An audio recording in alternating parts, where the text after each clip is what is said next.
ഇന്ന് ഒരു ഒഴിവു ദിവസമായതുകൊണ്ട് നമ്മൾ പാടിയിൽ വന്നിരിക്കുകയാണ്. കൃഷി സ്ഥലമൊക്കെ ഒന്ന് സന്ദർശിച്ച് കുറച്ച് കൊക്കോയൊക്കെ ഉണ്ട്. കൊക്കോ എന്ന് വരെ പറയാൻ പറ്റില്ല, സ്വർണ്ണം കായ്ക്കുന്ന മരമുണ്ട്. അപ്പോൾ കാ പറിക്കാം. കൊക്കോയുടെ വില കുതിച്ചുയരുന്നതോടെ കർഷകരെല്ലാം വലിയ സന്തോഷത്തിലാകട്ടെ. ഈ കണക്കിന് വില പോയി കഴിഞ്ഞാൽ എന്താവുമെന്ന് എനിക്കറിയത്തില്ല. കഴിഞ്ഞ ദിവസം 1000 രൂപയിലെത്തി.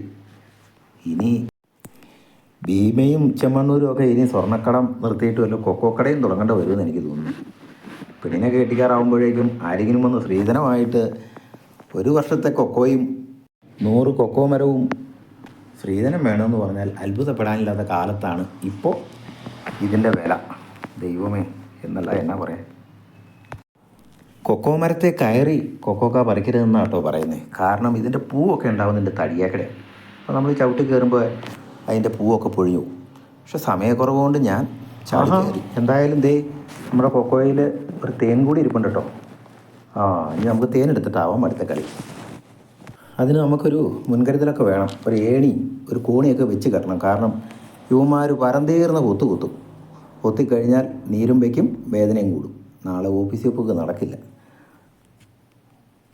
നമുക്കതിൻ്റെ മുകളിൽ കയറിയിട്ട് 1-2 തടസ്സങ്ങളുള്ള കമ്പുകളുണ്ട്. അവനെ നമുക്ക് ആദ്യം മുറിച്ച് കളയാം. തേനുണ്ട് കേട്ടോ, തേനുണ്ട് ഇതിനകത്ത്.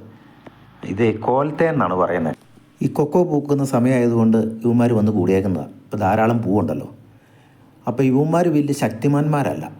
അതുകൊണ്ട് യുവമാരുടെ കുത്തിന് യാതൊരു മയവും കാണില്ല. മറ്റേ പെരുന്തേൻ, കുറ്റിപ്പല്ലി, കുറുന്തേൻ ഇതിനൊക്കെ എന്ന് പറയുമ്പോൾ ഈച്ച എണ്ണം കൂടുതലുണ്ട്. ഇതിന് കുത്തിന് ഭയങ്കര വേദനയായിരിക്കും. ഇനിയുള്ള കളി നമുക്ക് ഒറ്റയ്ക്ക് നടക്കില്ല. അപ്പോൾ എൻ്റെ സഹായി ക്യാമറമാനെ വിളിക്കാം. ക്യാമറമാൻ വന്നെങ്കിലേ ഇത് ലൈവായിട്ട് എടുക്കൽ നടക്കുകയുള്ളൂ. ഞാൻ തേനെടുക്കലും ഷൂട്ടിങ്ങും നടക്കില്ല. ക്യാമറമാനെ പരിചയപ്പെടുത്തേണ്ട ആവശ്യമില്ല, മോള് തന്നെ കേട്ടോ. എന്ത് റിസ്ക്കും ഈസി ആയിട്ട് കൈകാര്യം ചെയ്യുന്നയാളാണ്. എവിടെയും പടച്ച് കയറും. അങ്ങനെ ഗുണം ഇതിനെക്കൊണ്ടുണ്ട്. പിന്നെ ഈ പെൺകുട്ടികൾ നമ്മളിങ്ങനെ അത് ചെയ്യരുത് ഇത് ചെയ്യരുത് എന്നൊക്കെ പറയുന്നത് ശരിയല്ലല്ലോ. നമ്മുടെ പ്രധാനമന്ത്രി പറഞ്ഞത് നാരീ ശക്തി എന്നല്ലേ.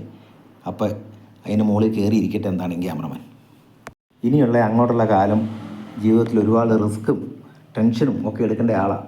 അപ്പോൾ അന്നേരം വെറുതെ കയ്യും കെട്ടിയിരുന്നാൽ പോരാ. കാര്യങ്ങൾ ഊർജ്ജസ്വലതയോടെ നല്ല ചുറുചുറുക്കോടെയൊക്കെ ചെയ്യണമെങ്കിൽ ഇതുപോലുള്ള ടാസ്കുകളൊക്കെ പെൺകുട്ടികൾ ചെയ്തു പഠിക്കണമെന്നാണ് എൻ്റെ ഒരു അഭിപ്രായം കേട്ടോ. നിങ്ങൾക്ക് എന്തെങ്കിലും ഉണ്ടെങ്കിൽ കമൻറ്റ് രേഖപ്പെടുത്താം. ഈ റിസ്ക് എടുക്കുമ്പോൾ വെച്ചാൽ സൂക്ഷിക്കണം. തേനീച്ച പറന്നു വരും, മരത്തിൻ്റെ മുകളിലാണ്, എടുത്ത് താഴ്ത്ത് ചാടരുത്, കുത്ത് കിട്ടുമ്പോൾ വേദനിക്കും. അതൊക്കെ തരണം ചെയ്യാൻ വേണ്ടിയും കൂടിയാണ് ഞാനിതിനെ ഈ മുകളിൽ കയറ്റിയേക്കുന്നത്. ചീഫ് ഫോട്ടോഗ്രാഫർ ആട്ടോ എൻ്റെ. ചില നിർദ്ദേശങ്ങളൊക്കെ തരുന്നുണ്ട്, അതെന്നാന്ന് കേൾക്കാം. 4 മീറ്ററോ? ഒത്തിരി വൈഡായിട്ട് പോർട്രേറ്റ് എടുക്കാൻ പറ്റില്ല. വൈഡ് ലെൻസ് എടുക്കുമ്പോൾ അങ്ങനെ ഒരു സാധനം ഇവിടെ ഇരിപ്പുണ്ടെന്ന് കാണാൻ പറ്റില്ല.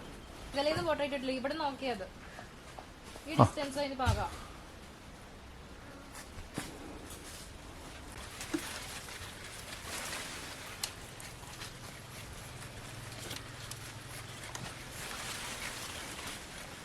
അപ്പോൾ ഇനി നമ്മുടെ ഓപ്പറേഷൻ ആരംഭിക്കുകയാണ്. ഇനി അങ്ങോട്ട് ഫുൾ റിസ്ക്കാണ്. എന്തും സംഭവിക്കാം. ഇളകി ചീറിപ്പാഞ്ഞ് വരുന്ന തേനീച്ചകൾ, ക്യാമറമാൻ എടുത്ത് ചാടുന്നു, എടുക്കാൻ പോകാൻ ഓടുന്നു, കരച്ചിൽ, ബഹളം, എന്തും പ്രതീക്ഷിക്കാം കേട്ടോ. നമുക്ക് ഇതിനെ ഊതി വേണം ഇവനെ അങ്ങ് മാറ്റി നിർത്താൻ. ഒരുപാട് ബഹളം വെച്ചാൽ ചിലപ്പോൾ പുള്ളി ആക്രമണകാരിയാവും. പയ്യെ സാവധാനം പുള്ളിയുടെ ഇഷ്ടത്തിന് നമുക്ക് ഊതാം. ഈ തേനീച്ച പല വിധമുണ്ട്. കുറുന്തേൻ, വൻതേൻ, പിന്നെ കുറ്റിപ്പല്ലി, പിന്നെ കോൽത്തേൻ. അതിൽ കോൽത്തേനാണിത്.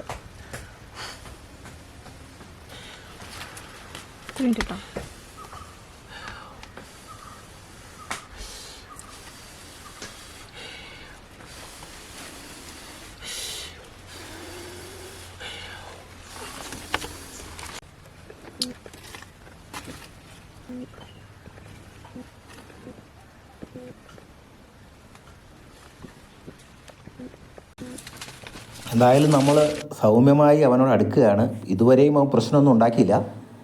ഇളകി പാറിപ്പറന്ന് പ്രശ്നം ഉണ്ടായിട്ടില്ല. എന്നാലും നമുക്ക് ഒരു പ്ലേറ്റൊക്കെ ആയിട്ട് അടുത്തങ്ങ് ചെല്ലാം. നമ്മൾ ചെയ്യുന്നത് ശരിയല്ല കേട്ടോ. അന്യൻ്റെ വീട്ടിൽ അതിക്രമിച്ച് കടന്ന് അവൻ്റെ സമ്പാദ്യം മുഴുവൻ അടിച്ചു മാറ്റുന്ന രീതിയാണിത്. ശരിയല്ല. അപ്പുറത്തെ സൈഡിലുണ്ട് തേനീച്ച. പയ്യെ കട്ട് ചെയ്യോ കൈ കൊണ്ട്. ഇനിയാണ് വളരെ സൂക്ഷിക്കേണ്ടത്. നമ്മൾ ഡേഞ്ചർ സോണിലാണ്.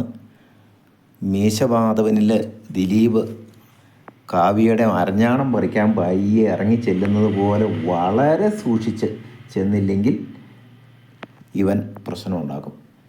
അരഞ്ഞാണം പറിക്കലും ഈ തേനെടുക്കലും ഏതാണ്ട് ഒരേ റിസ്ക്കാണ് കേട്ടോ. അത് ഇപ്പം നിങ്ങൾ വിചാരിക്കുന്നുണ്ടാവും എനിക്കിട്ടൊരു കുത്തൊക്കെ കിട്ടിയിരുന്നെങ്കിൽ എന്നല്ലേ. ഞാൻ ആസൂത്രിതമായാണ് ഈ ഓപ്പറേഷൻ നടത്തുന്നത്. ഒരു കുത്തു പോയിട്ട് ഒരു ഈച്ച പോലും അറിയില്ല. അത്ര വിദഗ്ധമായി ഞാൻ കടത്തിക്കൊണ്ട് പോകും ഈ സാധനം. കുഞ്ഞും മുട്ടയാണ്, തേൻ കുറവാ, സമയം കഴിഞ്ഞു പോയി.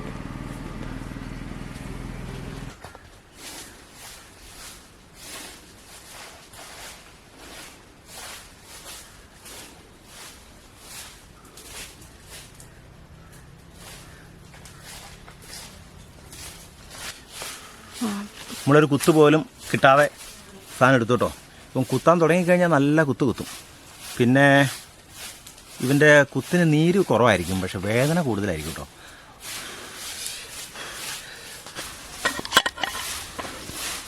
തേനില്ല, കുഞ്ഞും മുട്ടയുണ്ട്. ഒരു കഷ്ണം കഴിച്ചു നോക്കാം. എടുത്തരം പാലോട്ടെടുത്താലേ.